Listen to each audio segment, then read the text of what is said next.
Step outside.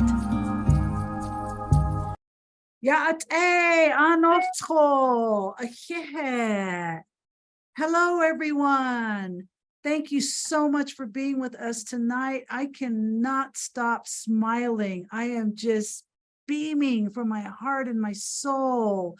We are so grateful tonight to take this time to spend a beautiful hour with our beautiful sister, Charly Lowry. Before we get our show on the road, we wanted to acknowledge the ancestors, indigenous people of these lands here in Santa Fe, New Mexico, also known as Ogaboge Owinge. And we also would like to acknowledge your ancestors from where you're beaming in from as well. So thank you very much. Okay, right down to it. Charly Lowry, a musical powerhouse with a story and then some, from Pembroke, North Carolina, is proud to be an Indigenous woman belonging to the Lumbee Tuscarora tribes. She is passionate about telling stories and raising awareness around issues that plague underdeveloped and underserved communities. Sounds familiar. This is awesome. So before we go much further, let's go ahead and welcome Charly Lowry. Welcome to Indigenous Ways. Thank you. Hi. Tell us a little bit about yourself, Charly, and we'll go from there. All right. Hello, everyone. I'm honored to have been invited to participate in this discussion and also to perform on Friday night for Indigenous Ways Music Festival. I am a singer-songwriter, also consider myself to be an artivist from the swamps of southeastern North Carolina. And so I'm happy that to be here as the representative of my people, of my communities, of my family, and to just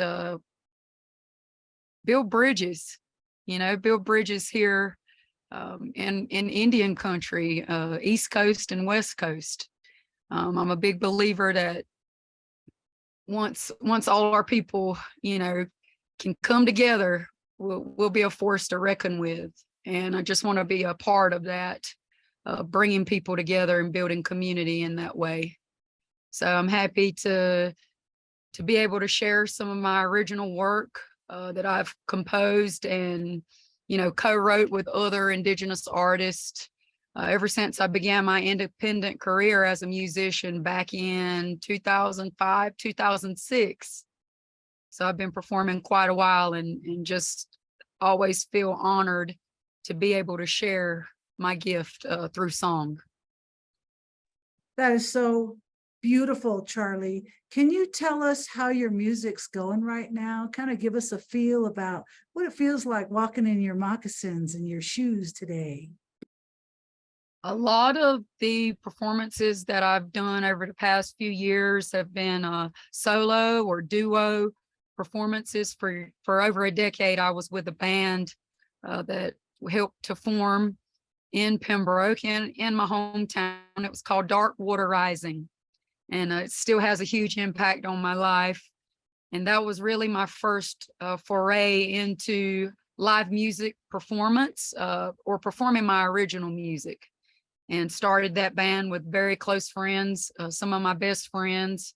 And then I went through a series of challenges with my health and with my family, in particular my mother, and being tied down in that way. And I can elaborate later on if need be, but being tied down in that way just gave me more of an impetus to move forward with the dreams and visions that I've had for myself as an artist and as a person. And so once I had my second kidney transplant, just to give you a glimpse, I and was on dialysis. I was determined whenever I got my transplant that I was going to go full force ahead with my career. And, coming from a small community, we don't have a lot of outlets for music, for live performance and expressing yourself. I grew up singing in the church but there are hardly any live music venues around home. And so I knew that if I wanted to make any kind of impact, I feel like I have to travel and connect with other people. And so once I got my transplant, I began the journey of practicing for 3-hour shows and learning how to hold down a show for that long on your own. And it's been challenging. Not only do I have to perform, but a lot of times I'll go places where I don't really know anyone, or it's just me and my equipment. And so having to learn how to navigate new cities and new towns and build relationships has also been a part of that. And it's helped me to grow as an individual. So I'm thankful for this journey that I'm on right now. And I'm fortunate for the past 2 years that I've developed great relationships with Indigenous folks all throughout the US and Canada. And I've had opportunities to travel internationally as well, just sharing about our people and our plights in today's society. So it's a multifaceted journey. It'll definitely help one to become stronger. I'll say that. And I wouldn't have it any other way. I've always liked to travel and meet people, so it's nice to have that love for traveling aligned with my career. I feel you, Charlie. I know. I get it. I get it. Done the road trails myself, the music circuit, national, international, solo, and with Elena mostly as a duo, and with IndigenousFem. So there's some really, really wonderful people out there to collaborate with that open, and other people that open a lot of doorways. I've been hearing all kinds of stuff about you in Indian country. I want to ask you about how, I understand you were a contestant in American Idol. How does that even happen? Well, growing up, the show that was popular for me as a child, artist competition or singing competition was Star Search. And I never had the opportunity or maybe the backing to try out for that show, or never even the vision. But once I realized that I wanted to pursue singing and wanted to try to go for it and like really see it as something that was attainable, I started singing around our communities in high school and then in college at UNC Chapel Hill. And during my sophomore year, I decided to try out for season 3 of American Idol. I sat by season 1 and season 2 when the show came out, and I was like, man, that looks like something that's right up my alley. I'm going to try that one day. And then that day came during my sophomore year. I just told myself, I'm going to do it. Just go try. Just see what happens. And my first cousin, she took me to my first audition in Atlanta, Georgia, which is about 6 hours away from home in North Carolina. We hit 95 South and headed towards Georgia to audition at the Dean Dome. And that was back in 2004. I was 20 years old at the time. And one of my greatest influences, musical influences, Aretha Franklin. And so I wanted to sing one of her, well, let me rewind. I grew up on soul and Motown, Southern rock and roll. And so I decided to audition with Tina Turner as my first audition piece, Proud Mary. Wow. And there were about 10,000 contestants at the Georgia Dome, and the producers had tables, like folding tables, lined up all across the field. And they gave you about 30 seconds to sing the song of your choice, verse and a chorus pretty much.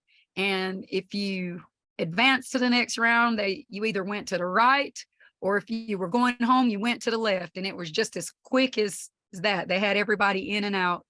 And I made it through the first round of auditions there at the Georgia Dome, and they invited me back the next weekend. And the next weekend I came back and actually performed in front of the executive producers of the show. or executive producer, Simon Fuller. And then after passing that round, I was invited back, I think it was a couple of weeks later, to Atlanta. And at that particular audition, I went in front of the judges. I performed in front of the judges, Proud Mary, and I got the ticket to go to Hollywood. Wow. That year, there were, that next round, there was going to be 117 contestants, and they were narrowing it down to the top 32. And out of all of my experiences in life thus far, I think that was one of the most challenging and anxiety-ridden experiences that I've had thus far in my life. They would, have us in the theaters at 9 o'clock in the morning, sitting there, not really knowing what we were expected to do to audition. And then we finally got the word around, maybe 1 p.m. We finally had someone from the show to communicate with us. So it was like a hurry up and wait process in a sense. And each day we had an audition round to go through and pass, which when you're watching from home, you don't see all of that. As a viewer, there was a lot that I didn't expect as a contestant, and I kind of had to just roll with the punches. And so we sit in the theater all day, and maybe they give you the assignment for the next day about midnight that night in the theater, and you're expected to be ready the next morning at 9 o'clock in the morning to audition the next piece. And so we spent the wee hours of the morning preparing and just challenging. I say it was a crash course into the music industry. And so I made it past that 117 and made it to the semifinals, the top 32. And by the time I was cut from the show, there were about 16, or I was pretty much in the top 16 that year. And that was a pretty competitive year with Fantasia Barrino winning. And Jennifer Hudson was also a contestant that year. And with each audition, I remember just negativity creeping in my head and talking to myself and thinking small and saying, you're not going to make it. You're not going to make it. You might as well just get ready to go home. But once I stepped up to the plate and sang and gave it my all, I just kept passing auditions and just surprising myself just by trying. So that was a lesson learned as well. And I just learned a lot of lessons from the experience that I've used in my, over the 20 years that I've been in my music career. That is so wicked. It was a great experience. Yeah. Did that help your music career? Just being able to put that on your resume? I made it this far, American Idol. Do you think that helped at all? It helped. It helps. I guess it helps for presenters who are, yeah. I mean, once I was off the show, it wasn't like people, agents or booking agents or labels were beating my door down. I didn't have that experience. That wasn't my experience. My experience was to hit the ground and do it as an independent musician. And that's the way I've been doing it since then. Oh, I love that. Learning a lot and sending lots of emails, tracking down contacts, sending emails, trying to book shows, being your own agent, managing your own calendar along with creating, just you're always trying to find that balance. Well, I'll tell you what, I really enjoy dealing with you one-on-one, me to you. Charly, can you come be on our show? Charly, can you come be a part of Indigenous, rather than going through a booking agent? Yeah. And everybody's got to get their cut, but it's just between me and you, and we make a Indigenous sister connection that says yes, and boom, you're here. That's what I'm talking about. So thank you. And I will say a large part of my career the folks that have brought me on have been Indigenous communities and Indigenous talent buyers. And I'm forever grateful for our people. Yeah, there's something different about being provided a platform from an Indigenous conscious perspective and platform, as opposed to being given a platform because you're like the little brownie that's going to be in the lineup. You know what I mean? That kind of That's right. makes a lot of people feel like they're a bit of a token. And that's okay too. You know, if we got to do what we got to do to get into shows. Yeah, So I always use those as opportunities to yeah, educate a lot of yeah, non-native audiences about our experience, and my experience in particular is growing up as a native in southeastern North Carolina on the East Coast. So that's, you know what, that's the spiritual aspect about it. Like, you know what, I want to take this opportunity and I'm going to sing about it. I'm going to talk about it. And I'm going to tell you the truth. And mhm. you don't have to read it in a book. Just come to my show or buy my CD. There you Yeah. go. That is so cool. So the other thing I wanted to ask you is about, I've been hearing buzz around about Eulalie, you know, but you know, when somebody says Charly with Eulalie, automatically one assumes that you're a part of the band. Can you talk to us about what that connection is, please? So whenever I was 12 years old, I was crowned a Junior Miss Lumbee as a tribal dignitary. And that afforded me the opportunity to really step outside of the community and try sing and learn more about our culture. That's where I learned a whole lot about who we were as a people, the Lumbee of today. And I started taking culture classes on that right on the outskirts of Pembroke at the North Carolina Indian Culture Center. And that place is very near and dear to my heart, that land is. And we had a longhouse there. And on Tuesday nights, we had our culture classes, and we were taught by a local artist and a Renaissance man, Carl Anthony Hunt, Reggie Brewer, a wonderful historian and culture worker and bearer and friend, and Pura Fay, Puda Fay. And I didn't know who Pura Fay was. She was just in our community, you know, I didn't grow up knowing her. And when I met her, she was our teacher at culture class. She started coming on Tuesday nights and teaching us traditional songs and dances that were ours, but I hadn't grown up knowing those songs and dances or knowing that we even had songs and dances. For all I knew, our language was gone. We didn't have any, you know, any ceremonies or songs to sing that were ours. But Pura Fay reinforced that. Pura Fay, along with Carl Anthony and Reggie, reinforced that to a group of us known as the Seventh Generation Society. We were a group of teenagers in, between the ages of, I'd say, like 9 to about 16 or 17. And we developed an unbreakable bond. We're still, all of us are still close friends to this day. Whenever we see each other, we get a glimmer of light in our eyes because we know of the connection that we had, and we know of the teachings that Pura Fay and Carl Anthony and Reggie gave us. Right. And Pura Fay came to class with a Native American hand drum.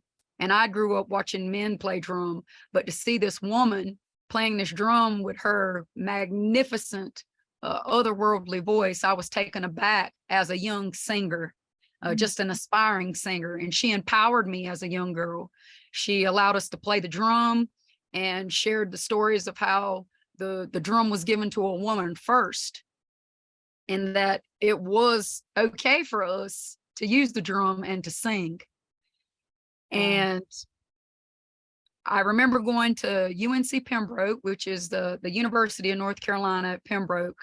It's a 4-year university right in the middle of our town. It was actually the first 4-year university established in the country for natives.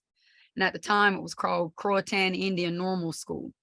But I remember going on the campus and seeing Pura Fay perform with Eulalie, with Jennifer Kreisenberg and Sonny. And I'd never heard a sound like that before. I grew up in the church and grew up hearing some of those harmonies, but I'd never heard some of our languages being sung with those harmonies that felt and sounded like home. And so that listening to them sing and then following up and finding the album Mox Chi and learning all of the songs on that album had a huge impact on me as a singer. Well, fast forward to my mid-20s, and Pure Faye wanted to bring back Eulalie in a way to share with audiences and kind of form a reiteration of Eulalie. So she started Eulalie Project and invited me to join, along with another one of my sisters, Layla Locklear. And Layla's a couple years younger than I am, but along with Jennifer, Layla, myself, and Pure Faye, we formed Eulalie Project. And so that's how I was brought into the fold of the Eulalie family and movement and sound. And I'll be forever grateful for Pure Faye. I consider her a close friend and family member of mine. And I love her just like a sister, just like a relationship that's going to extend beyond our lifetime. So, and I've traveled with Pure Faye. We, as Eulalie Project, we sang at the People's Climate March up in New York City. I think that was around 2014. And we visited other places. We visited Corrales, New Mexico years ago as Eulalie Project, and we performed at the United Nations, just out there representing, representing for women, representing for our people, and using the drum and some of our ancestral styles of singing as the vehicle to educate others. So I've learned a lot. I've learned a lot from her about our culture, about our ways, about our history down in North Carolina. It can't get any better than that, because Yeah. there's nothing more tragic than lost culture, lost language, lost people.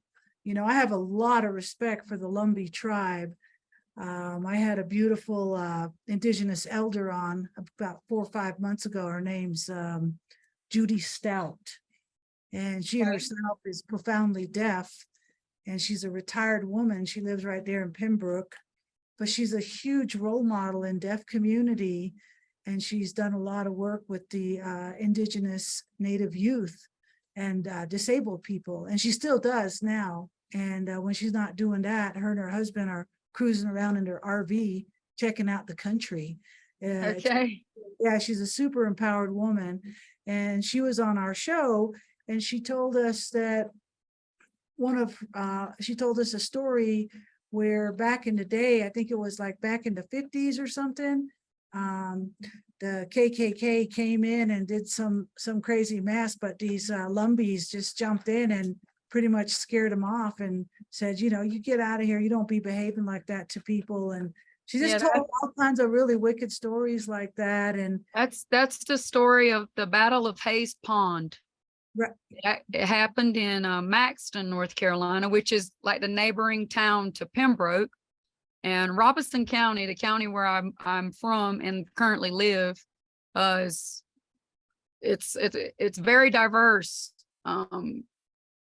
Well, equal parts, just about equal parts, Native, Black, white folks, and now we have a Hispanic population there.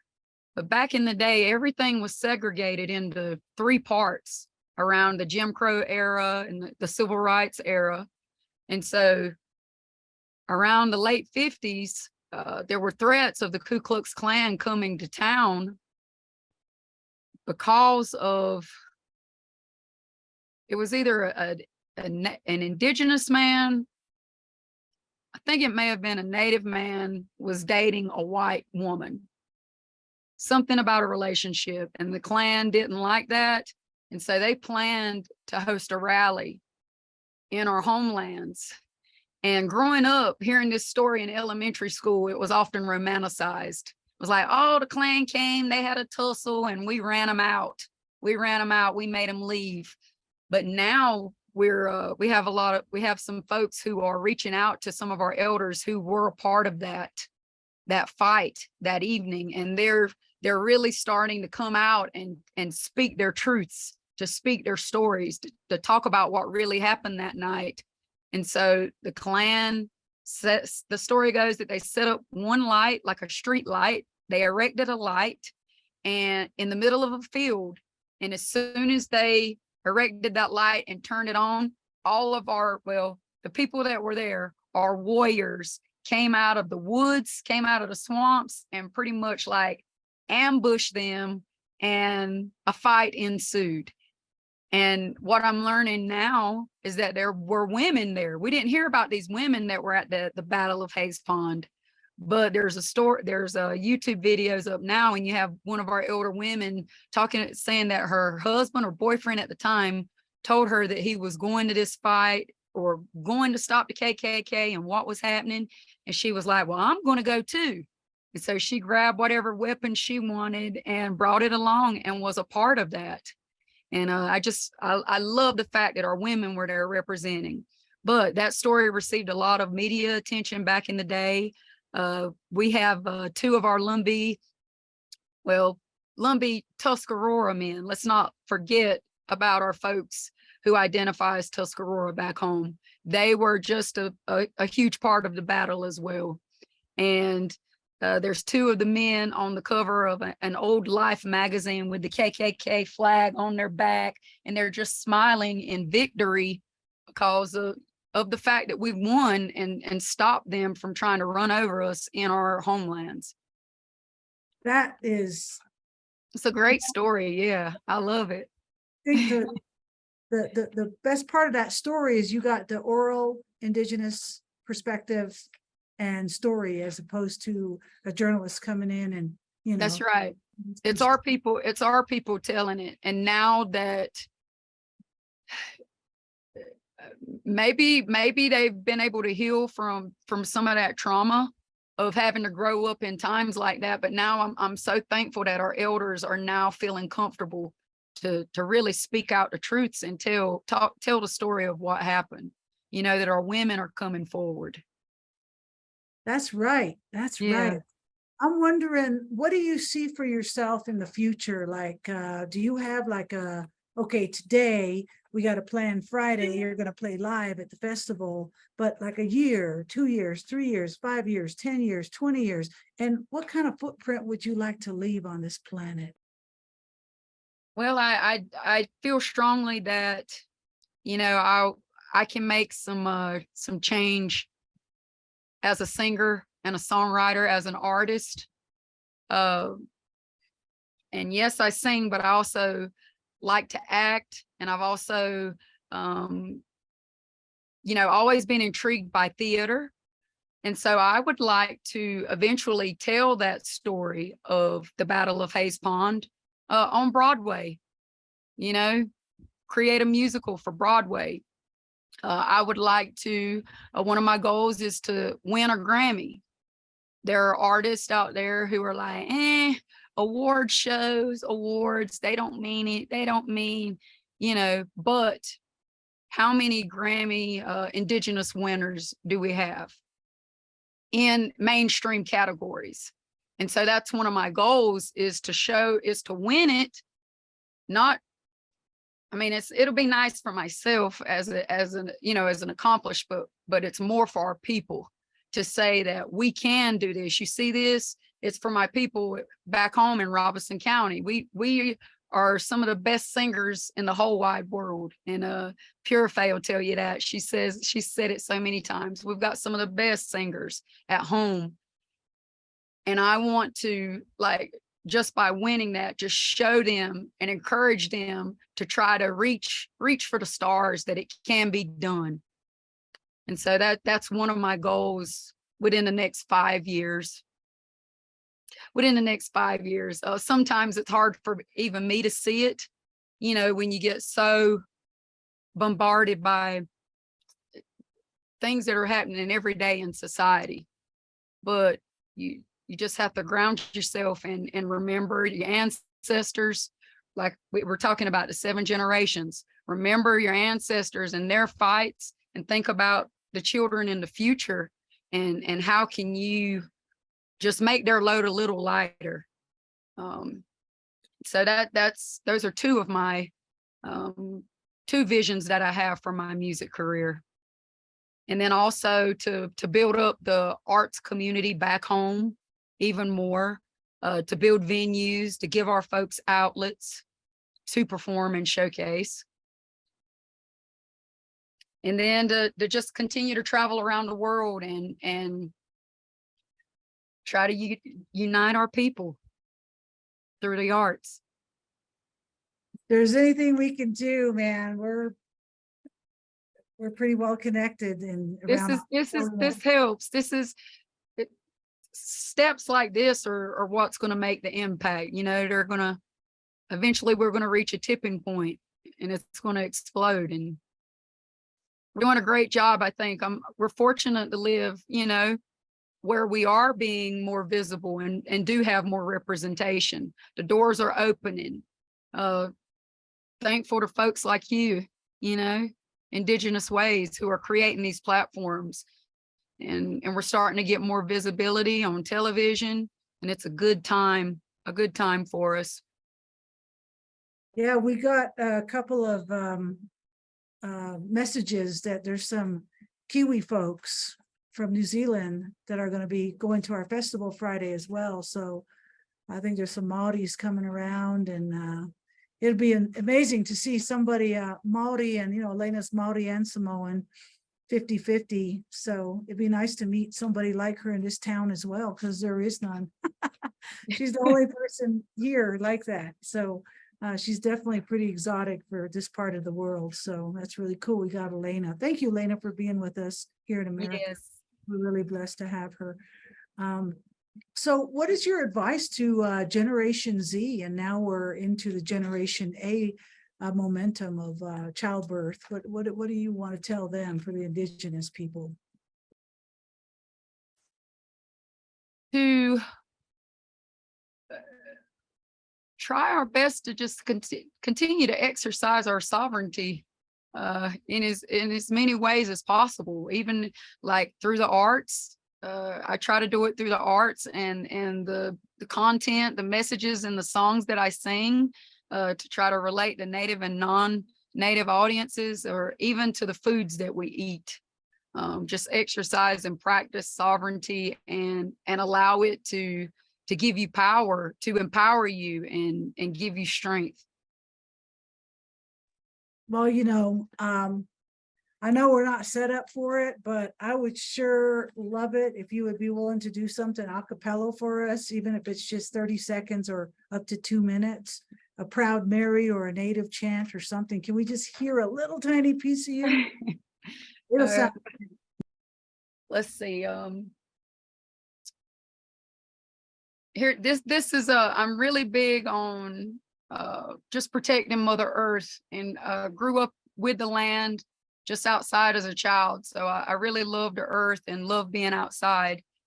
And this is a song called Mother Earth.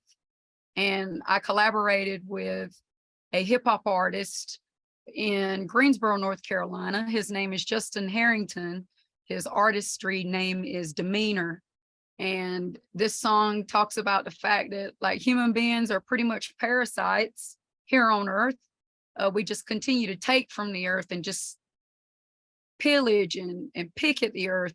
And no matter how much we do that, she still gives us bounty and still keeps us.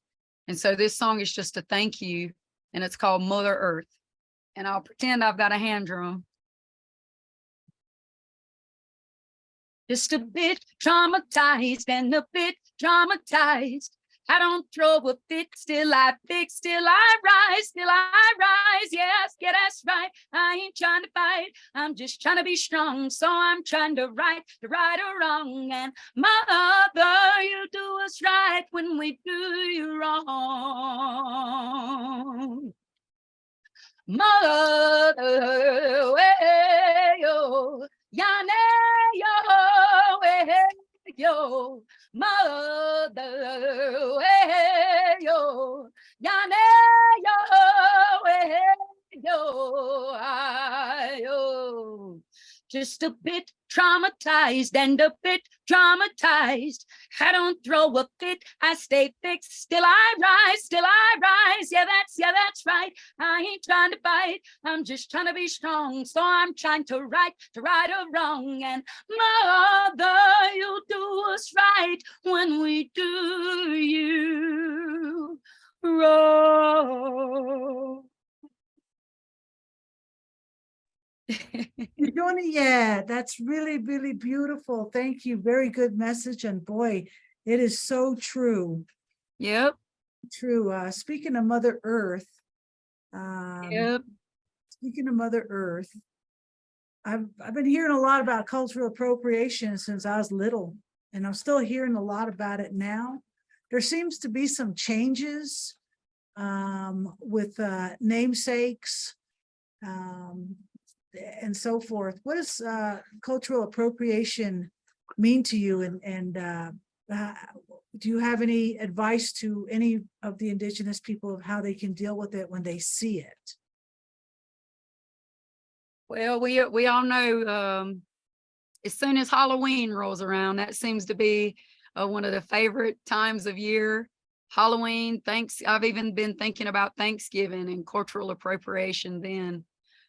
Just try to learn as much as you can about your people and where you come from so that you can, stand up for yourselves and be able to educate folks when you do see these things happening. And I do encourage Indigenous folks to address these wrongs. If you see them out in public or on social media, I do encourage to educate, take it as an opportunity to educate, because we think about, their parents and their grandparents and the way that they viewed Indigenous people and the levels of disrespect and just the levels of ignorance and just not knowing. But that doesn't account for the younger generations. I feel like I've reached a point as an adult that I can safely address it. And a lot of times, sometimes it can be hard to even recognize cultural appropriation or even realize the history of where these things come from. So just take the time to educate yourselves. I know that really wasn't the best answer, but No, it's just, it's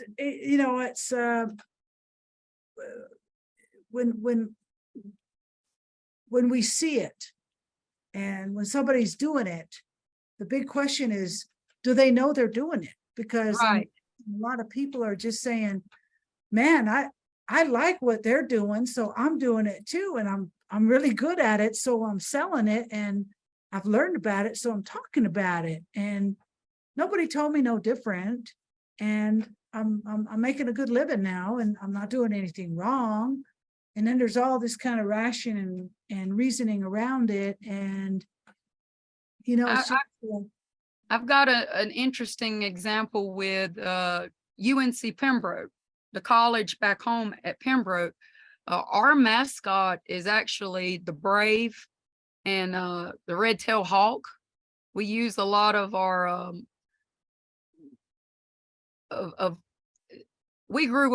hawks are from the house. Okay, the red-tailed hawk is our bird. Like that's they're common and they're ours from like Eastern North Carolina. And so in that sense, whenever the university's using that as a mascot, I think for us coming from there, it gives us a sense of pride in that way. We feel a sense of pride, one, because it was our people that started the university in the late 1800s. We allowed the state government or the legislature who helped to start the university, we gave them our land to put our university on to educate our people. And so now today, when we see that hawk flying or we see the brave mascot, for us it represents pride in who we are versus cultural appropriation. So and that goes back to knowing your history and educating yourselves and being able to distinguish between what's cultural appropriation and what's instilling pride in future generations. Beautiful. I really like that. That sounds super, super empowering. So in your, 20 years of music business, and then getting up to that point to acquire the courage to get out and even do that, we all know what it's like to get out there on the stage for the first time or the first 100 times, depending on if it's 10 people at a family reunion or 1,000 people or however many, or even online. What are two of the most important things that you hold close, near and dear in your heart when you hit a wall and that little crash comes down and that old voice comes back and says, "You're not good enough"? Do you have something that you can share with us, like two really good things that maybe we can take for ourselves and say, you know what, I'm gonna take Charly's lead on this, because we all got it. Ugh. The times when and I'll be honest, a 10-person crowd makes me more nervous than a larger crowd, but that's just me. I found that with proper preparation, like preparation and practice, and I'll be honest, it's something that I me personally, rarely do. But those times when I'm 100% prepared and I've practiced, I don't hear any of those negative voices. I don't hear anything. I feel prepared. I feel confident. I feel unstoppable. I feel like I belong. I feel like I'm supposed to be there. And that just comes with like disciplining yourself a little bit and preparing, and also praying. Whenever I'm in preparing for a set or in preparation, I'm in constant prayer. I'm in constant prayer and asking, prayer and giving thanks for the opportunity, because there was a time when I physically couldn't do it, had to really push myself hard. And there were times when my body just wouldn't allow me to do it. And so I think about those times when I was down, and I tell myself, as long as you can literally put one foot in front of the other, then you can work towards your goals and you can work toward seeing your dreams become a reality. And so I try to keep that in mind when I'm about to step on a stage. It's like, Charly, one time you couldn't do this, so seize the opportunity and get it done. And then I hear my mother's voice in my head, who was she was just my number one supporter, but she passed in 2017. But my whole life, she like sacrificed so much of her time and to pour into me to fulfill my dreams. And so when I'm getting down or feeling the imposter syndrome, I hear her voice in my head that was like, "Baby, you're going to make it. I can feel it. I can feel it. You're going to make it." And I just, I can hear that, and that offers me encouragement and kind of grounds me as well, because I think about her and I think about home and I think about my people in that particular area of the world. And just like, it's bigger than me. So I forget about myself, and I know that I'm representing other people. There's nothing like home. There's nothing like Yeah. our people. There's nothing like our tribe. We're very blessed this evening to have my beautiful mother and my stepfather beaming in from Chinle, Arizona. All And right. really, really blessed to have my mother. Hi, Mom. Love you. And our sister, Michelle. She's with us tonight also. It's good to have family, family supporting what we're doing, like the bigger picture. We have other relatives, but a lot of people are busy or they're without infrastructure. So a lot of our people, especially on Black Mountain, there's no such thing as a Wi-Fi connection to be able to get onto this Zoom channel. I'm sure they would like to, but maybe someday, they'll be able to join some of the comforts of clicking into Join Indigenous Ways launch, because we have our beautiful ASL interpreters that are extremely culturally sensitive and highly qualified to welcome in our Indigenous brothers and sisters who are deaf and hard of hearing. And we have a beautiful family here tonight, family of choice. Our brother Cress, it's his sign name. He's here with his beautiful father. And they're sitting right here. We have a live audience in here from California and Wisconsin. We have some Lumbee sisters in the studio with you. Yeah, I got some. Hey, if anybody's from home watching, I got some our people. We're here together. Yeah, A crowd from Baltimore. yeah. So a little bit of history about our people is that we've got huge pockets in Baltimore, Maryland, and up around Detroit and Warrenton, Michigan. Around the 40s, 50s, 60s, a lot of our people left seeking out better opportunities for themselves and their families, and they followed the automotive industries to those places. And so we're fortunate to have our tribal, our people spread out throughout the country. I think there's over 55,000 of Lumbees, and I also hear that you also welcome in other tribes way back in the day when people needed refuge from all kinds of just all that conflict that was happening, back in the day, long before any of us were born.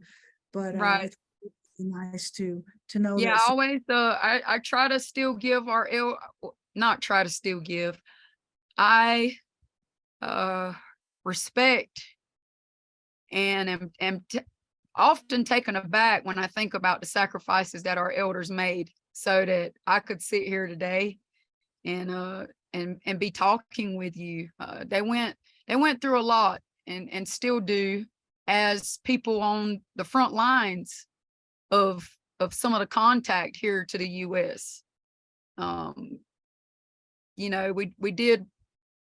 did what we could. We did the best that we could, fought hard, and we're very resilient and still are, and knew our way through the swamps. We knew how to navigate. That was our land, and lands that the colonists didn't want. That was ours, and we've still occupied that land. Right. And I'm just thankful for the sacrifices that they made. Thank you for saying that. I feel exactly the same way. The 4 sacred mountains of the Navajo Nation and our ancestors went through so that we could be back there after the 1863 long walk to Bosque Redondo and Fort Sumner in New Mexico from Arizona. A horrific forced walk, and we got to go back, and now we're back. But right now we all need an economy that works. We need infrastructure that works. We need incentives to bring people back, because people want to go back, but there's no work.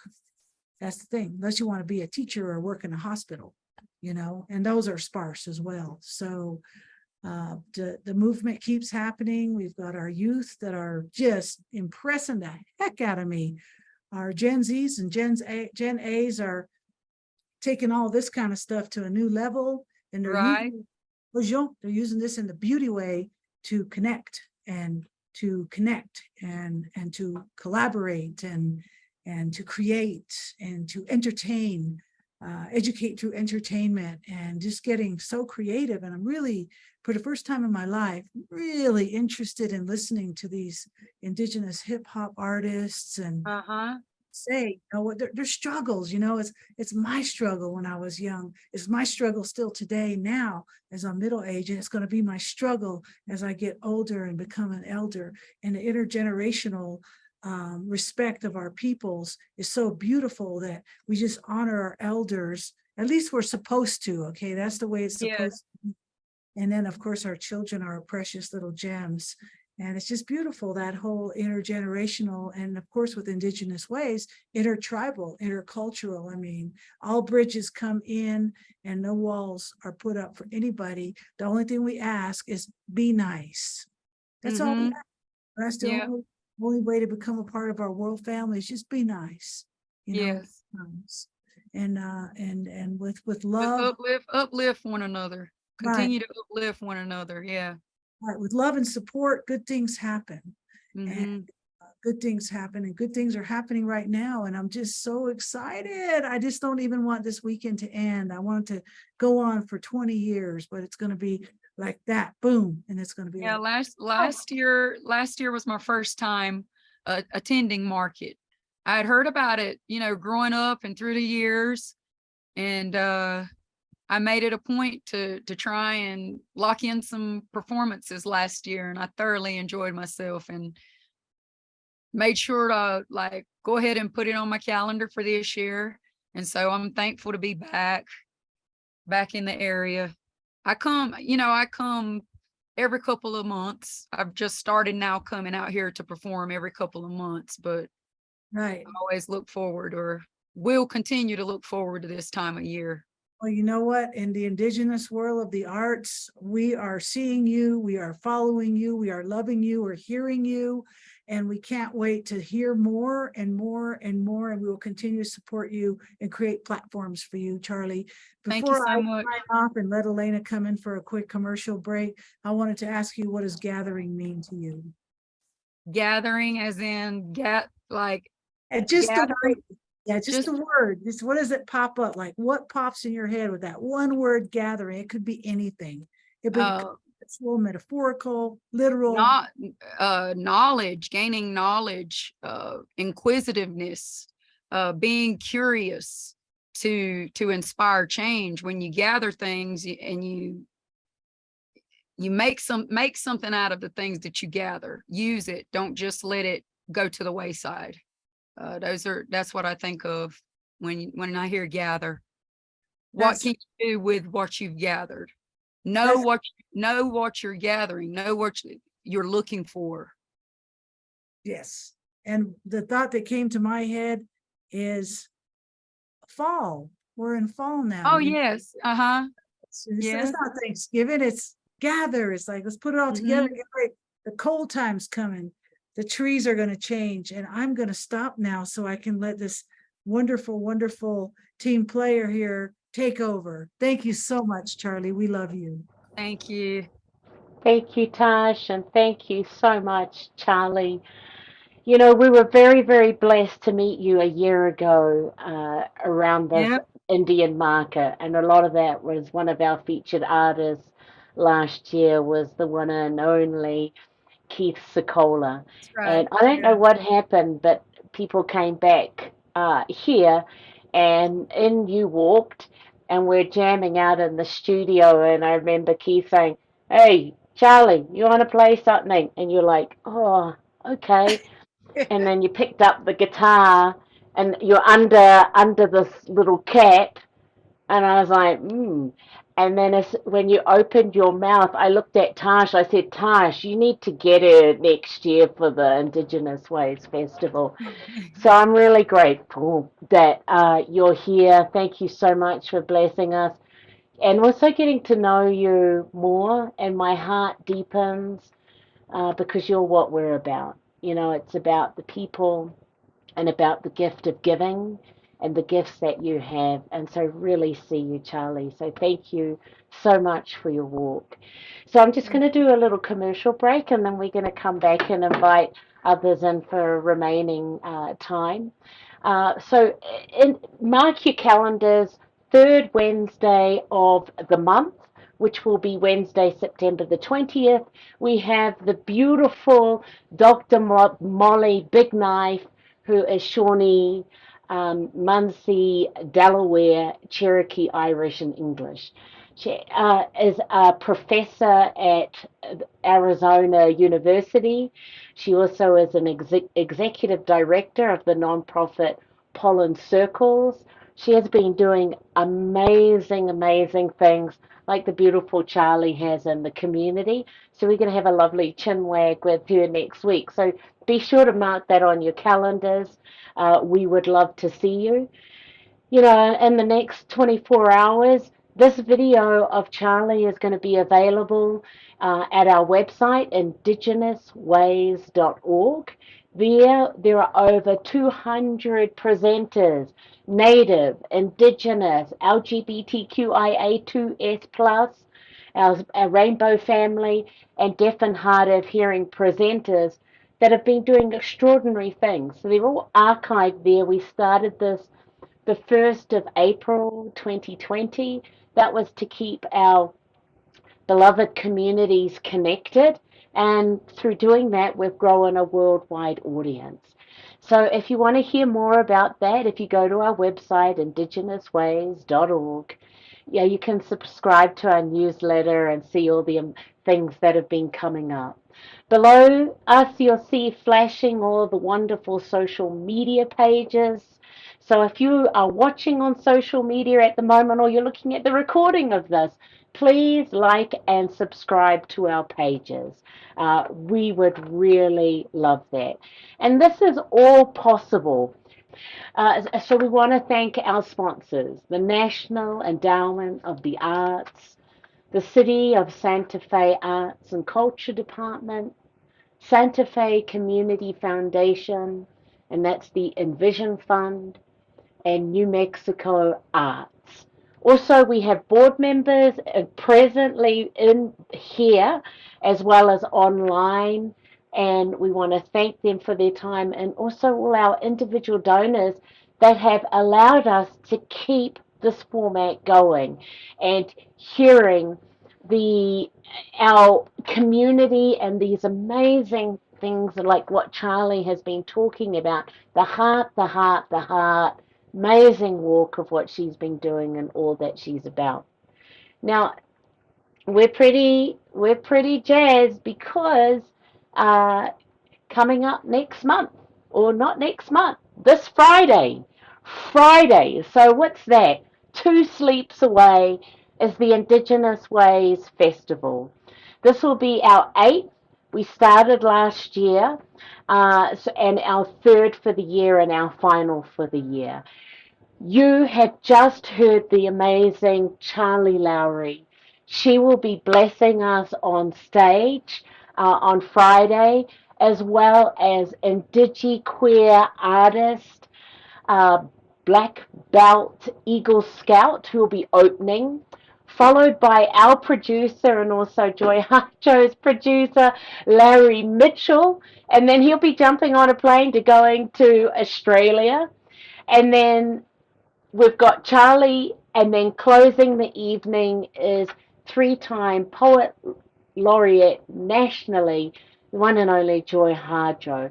So it's a really exciting time.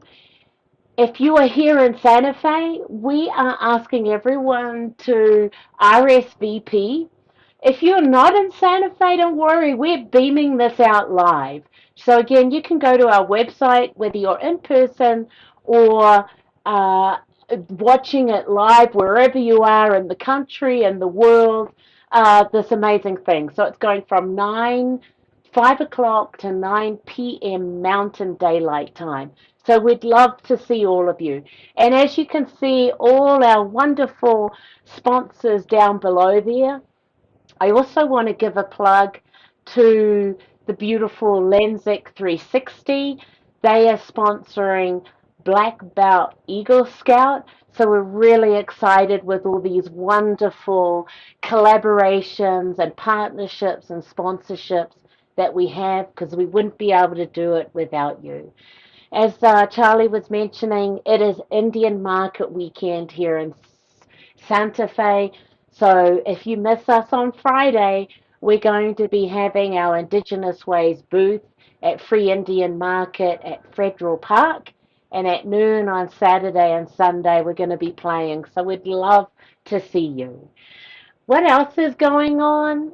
We've got a donation page, but what's actually going on is we had a wonderful donor. We're very excited about this, who gave $50,000 in a matching grant thanks to the Rainbow Lizards gathering. And so what's happening up to the festival, we're pitching any amount of money that you contribute doubles. So if that's $5, that's going to $10, you know, $20 is 40, $100 is 200, 1,000 is 2,000. So if you're able to give, go to our website, and on the donate page, you'll see the matching grant. That's how we're able to do all of the things we're doing, supporting amazing artists like Charly, having ASL interpreters. We've got Mariah here and also Chris Esiano. And we've got 6 ASL interpreters that will be at the Indigenous Ways Festival. Why? Because we have a huge deaf presence there. And communication access is very, very important. So if you can give, we would love you to support us. That's what's going on. And then Tash, I'm going to turn it back to you. And while that's happening, in the little time that we have, I'm unmuting and turning the videos on. Oh, we're actually at the top of the Okay. hour. I don't know. Yeah, we I'm are. going to let you do this, Tash. We are at the top of the hour, but I just wanted to just say that Indigenous Ways is really grateful. And as Elena said, the hardest part of this running this nonprofit is fundraising. So we fundraise, and we want to be able to certainly support our artists, and we can never pay an artist what they're worth, because an artist is worth everything, because art is what keeps the world going. Art is what keeps peace on earth. Art is what inspires stories. Art is what links people to community, food, dance, friendships, romance, past, present, future. So we love you, Charly, and thank you for supporting Indigenous Ways. As much as we support you, you support us. So thank you. Thank you. And I'm glad we're connected. Glad we've connected. For who you are, you're beautiful. Ah, Thank you are so amazing. And thank you everyone for beaming in. I'm sorry I talked so long, we ran out of time, but we're really grateful that all of you took the time to bless us, whether you're watching it live now on Zoom or over on social media, or you're watching the recording of this. Thank you so much. We'll look forward to seeing you next month with Dr. Molly Bigknife. That's Wednesday, September the 20th. Otherwise, we'd love to see you in person and give you a big hug this Friday at the Indigenous Ways Festival at the Santa Fe Rail Yard Park, 5 to 9, or else we'll see you live on the net. And with that beautiful note, let's give it up for the one and only